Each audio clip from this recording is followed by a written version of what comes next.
Welcome to bird media. నేను మీ Pawan Krishnamurthy. Target Tuesday చప్పగా ముగిసింది అమెరికా పరంగా.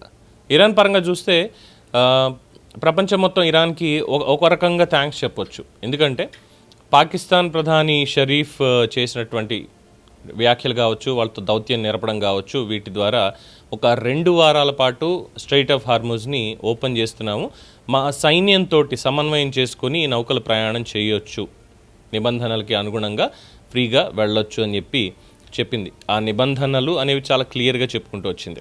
సరే, ఇక ట్రంప్ నిన్న చేసినటువంటి వ్యాఖ్యలు చూస్తే a whole civilisation will die tonight అని నిన్నటి వరకు కూడా ప్రగల్భాలు పలికాడు. కానీ ఎక్కడో బాగా గట్టిగానే కొట్టింది 100%. ఎందుకంటే ఇరాన్ అంత తేలిగ్గా వదిలేటువంటి పరిస్థితి లేదు. పైపెచ్చు ఇది 3వ ప్రపంచ యుద్ధానికి కూడా దారి తీసేటువంటి అవకాశం ఉంది అనేది సుస్పష్టం. ఇకపోతే ఇరాన్ చేసిన తప్పేంటి, లేదు అసలు ఇది ఎవరి మధ్య వార్ అనేది. ఎందుకంటే ఇరాన్కి ఇజ్రాయెల్కి తగాదాలు ఇప్పటివి కాదు, నడుస్తూనే ఉన్నాయి. కానీ అమెరికా వెళ్ళి జోక్యం చేసుకోవడంతో, గతంలో ఒబామా జోక్యం చేసుకోలేదు, అంతకుముందు ఉన్నటువంటి బుష్ జోక్యం చేసుకోలేదు, అంతకుముందు ఉన్నటువంటి క్లింటన్ జోక్యం చేసుకోలేదు. వీళ్ళిద్దరూ శాంతిపూర్వకంగా చర్చలకు ఎప్పుడు వెళ్తారు అనేది ఐక్యరాజ్య సమితిలో కావచ్చు, భద్రతా మండలిలో కావచ్చు, ముందు నుంచి వాళ్ళు మాట్లాడుకుంటూ వచ్చారు. అలాగే ఈ నాటో దేశాలు కానీ, భద్రతా మండలిలో ఉన్నటువంటి దేశాలు మిగతావన్నీ కానీ ఆంక్షలు విధించాయి. ఈ ఆంక్షలు కూడా దేనికి విధించాయి? ఇరాన్ మీద. ఇరాన్ వాళ్ళు ఎక్కువగా అణ్వాయుధాలు తయారు చేస్తున్నారు, అది ఇజ్రాయెల్ కోసమే అనేది ఇజ్రాయెల్ నమ్మింది. అది మేము మా భద్రత కోసం మేము చేసుకుంటున్నాము, మా మీద వాళ్ళు ఎవరన్నా వచ్చి దాడి చేస్తే మేము మాత్రం ఏం చేయాలి, వాళ్ళ దగ్గర అణ్వాయుధాలు ఉండాలి, మా దగ్గర మాత్రం ఉండకూడదా? అణ్వాయుధాలు ఉన్న దేశాలను చూసి మిగతా దేశాలన్నీ వణికిపోవాలా? మాకు ఆత్మగౌరవం ఉంటుంది, మమ్మల్ని మేము రక్షించుకోవాలి, మీరు మా మీద కత్తితో దాడి చేస్తే మేము మాత్రం కర్రతో దాడి చేయాలా అనే సిద్ధాంతం ఇరాన్ చెప్పింది, విచ్ ఇస్ కరెక్ట్ యాక్చువల్లీ. అది ప్రపంచంలో మొత్తం అందరూ కూడా అణ్వాయుధాలను విడిచిపెట్టేసేయాలి అనేటువంటి ఒక రూల్ తీసుకొచ్చేస్తే అందరికీ వర్తిస్తుంది. కానీ అమెరికా మాత్రం అలా కాదు. వాడు మాత్రం అణ్వాయుధాలన్నీ కూడా ఎప్పటికప్పుడు రెడీ చేసుకుంటాడు, వాడికి సంబంధించినటువంటి వివరాలు ఏవి బయటికి రానివ్వడు.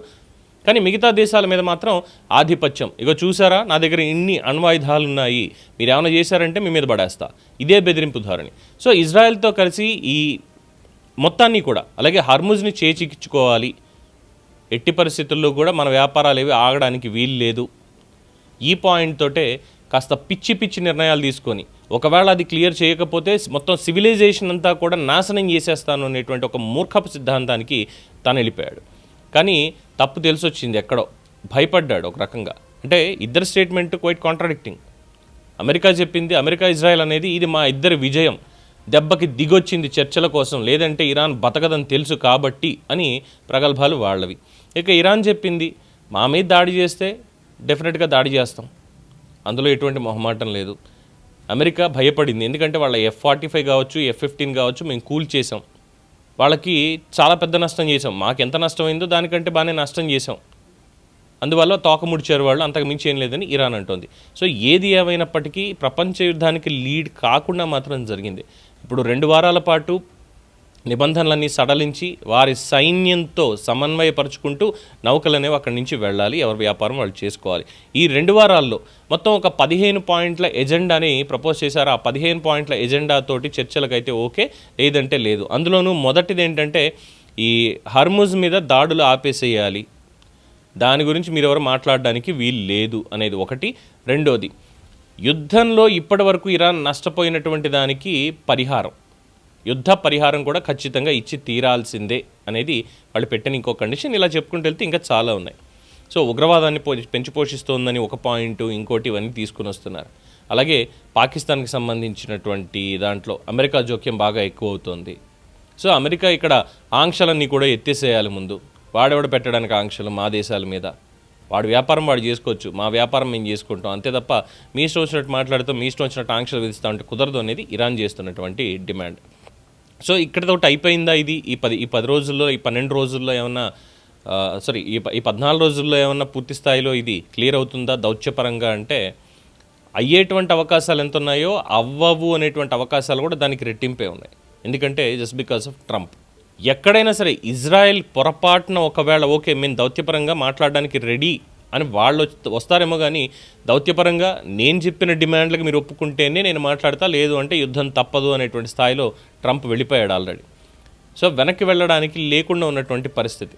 సో ఇప్పుడు ఈ యుద్ధం దేనివల్ల వచ్చిందిరా అని చెప్పి అడుగుతూ ఉంటే అగో నా పక్కన ఉన్నటువంటి సలహాదారులు లేదంటే చీఫ్ ఆఫ్ ఆర్మీ వీళ్ళందరూ కూడా తను తప్పుదో పట్టించారు, వాళ్ళకి తెలియదా మాత్రం ఏం జరిగింది అనేది, ఎటువంటి స్టెప్స్ తీసుకోవాలని చెప్పినా అవి ఎందుకు చేయలేకపోయారు, ఇది ట్రంప్ చెప్పేటువంటిది. సో ఏదేమైనా ఈ 2 వారాల్లో సానుకూలమైనటువంటి ఫలితాలు లేకపోతే ఇరాన్కి అది మళ్ళీ యుద్ధం మొదలు పెడుతుంది. ఈసారి టార్గెట్లని బీభత్సంగా టార్గెట్ చేసే అవకాశం ఉంటుంది, అమెరికాకి మరింత నష్టం చేసే అవకాశం ఉంటుంది. అట్ ద సేమ్ టైం ఈసారి అమెరికా ఇంకా దూకుడుగా వెళ్తే అది ప్రపంచ యుద్ధానికి దారితీసేటువంటి అవకాశం కూడా ఉంది అనేది విశ్లేషకుల అభిప్రాయం. సో మొత్తానికి 2 వారాల పాటు హర్ముజ్ జలసంధిని తెరిచి ఉంచడానికి అలా వాళ్ళ సైన్యంతో పర్యవేక్షించుకుంటూ వాళ్ళ సైన్యంతో సమన్వయపరుచుకుంటూ వెళ్ళొచ్చు అని చెప్పి ఇరాన్ చెప్పింది. బట్ అమెరికాకి మాత్రం ఇంకా తెరిపి రావడం లేదు. చూద్దాం ముందు ముందు ఇంకెలా ఉంటుంది పరిస్థితి అనేది. దీని మీద మీ అభిప్రాయం తెలియచేయండి. చూస్తూనే ఉండండి ది బర్డ్ మీడియా.